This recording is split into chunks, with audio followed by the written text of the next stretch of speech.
शाम का टाइम हो रहा है, समथिंग में बात करूँ तो 6 साढ़े 6 के अप्रॉक्सली हो गई है। और एक कंप्लेन हमारे पास आई है कृषि मोटर की, जो कि आजकल ज़्यादा ट्रेंड कर रही है। तो उनका कहना ये था कि उनकी मोटर जो है कुछ आवाज़ वगैरह दी थी पहले, फिर चलने लगी, फिर कुछ देर चलने के बाद में उनकी मोटर डेड हो गई है। हालांकि अभी भी बोल रहे थे कि वो कुछ देर चलती है, जैसे 2 से 3 सेकंड चलती है, फिर बंद हो जाती है। और कैसी आवाज़ दे रही है, क्या प्रॉब्लम होती है, चलिए ना आगे मोटर के पास मिलते हैं आपसे।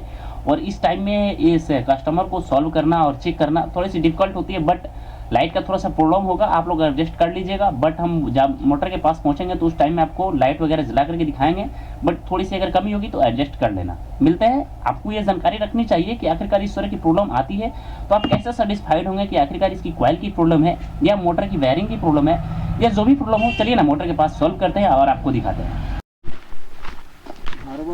सिंगल फ्रिज बा। हाँ हाँ माई के मंदिर के ऊपर कि हमने लगा पिला रहे हैं तो है ना एक कितना वाला जंगल में पिला रहे हैं। ए बरहम अच्छा हुआ याद बा हमरो और का हो रे बरहम अच्छा तो जीवा वाला तो बुझा रात में पुजारी होगी। अभी हम पहुंच चुके हैं मोटर के पास, जैसे पूरी सुनसान, कोई भी नहीं दिखेगा आपको इस इलाके में सिवाय हमारे।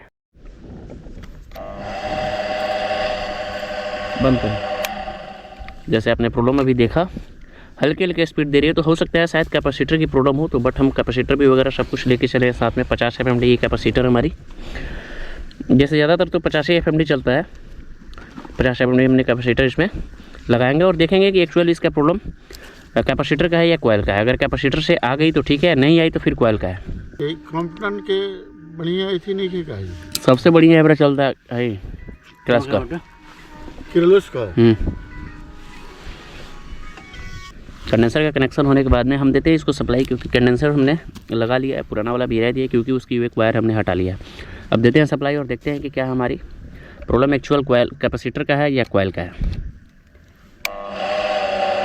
एक्चुअल प्रॉब्लम इसका कोयल का है, जैसे हमने कंफर्म कर लिया कि कोयल का प्रॉब्लम है। बट हम एक बार इसका वोल्टेज भी मेजर कर लेते हैं यहाँ से, कि हो सकता है वायर यहाँ से बहुत दूर गई है तो वोल्टेज का भी प्रॉब्लम आ सकता है। तो हमने मीटर वगैरह सब कुछ साथ लेकर चले हैं।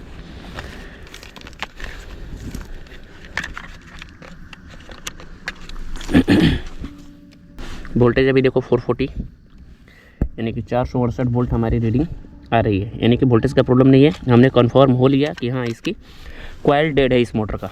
तो अब अभी इसकी गारंटी बाकी है, तो इसमें हम ज़्यादा टॉर्चर नहीं करेंगे। हालांकि अब कंफर्म तो हो गए कि हाँ कॉइल का प्रॉब्लम है। अब जो भी होगा कस्टमर केयर वाले आएंगे, अब देखेंगे। तो अगर इस तरह की प्रॉब्लम आती है तो आप आसानी से इस तरह से सॉल्व भी कर सकते हो और सीख भी सकते हो। हालांकि मोटर वाइब्रेशन का आवाज़ देता है तो उस टाइम में ज़्यादातर कैपेसिटर का भी प्रॉब्लम निकल के आता है। जैसे इस तरह के कुछ कैपेसिटर होते हैं, इसका ये प्रॉब्लम, लेकिन एक्चुअल में इसका कैपेसिटर का प्रॉब्लम नहीं है, कोयल का प्रॉब्लम है, जो कि अब जो भी होगा सर्विस सेंटर देखेगा।